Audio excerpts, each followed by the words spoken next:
من دوو پرسیار یەکەمە من دوو جار عەمرەم کردووە بەبێ مەحرەم، ئایا دروستە یان دروست نییە؟ تەمەنت چەندێکە؟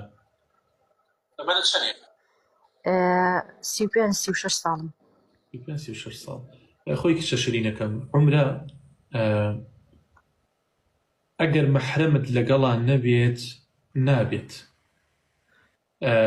بە تایبەت لەو تەمەنانەی ئێوەیە، تەمەنی ئێوە تەمەنێکی مناڵە، تێگەی تەمەنی مناڵە، بۆیە ئەگەر نەشچن گوناحبار نابن. ئەگەر مەحرەم هەبوو دروستە بڕۆن، ئەو کاتە دروستە بڕۆن، تێگەی بۆیە هەتا ئەکرێ لەگەڵ مەحرەما بڕۆن، لەگەڵ مەحرەما بڕۆن.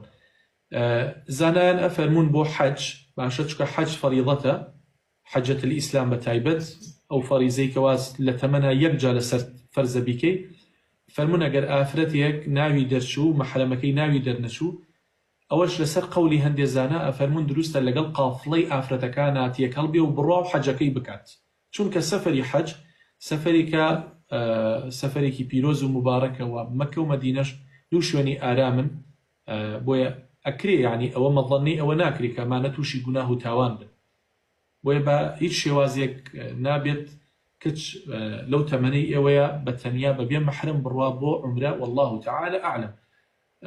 وەلەو هەندێک زانا ئەفەرمون ئەگەر تەمەنی لە سەروی چلەوە بوو یا لە سەروی پەنجاوە بوو دروستە لەگەڵ قافڵەی ئافرەتانە بڕوا ئەگەر شەریکەکە ئەمین بوو. دەستخوان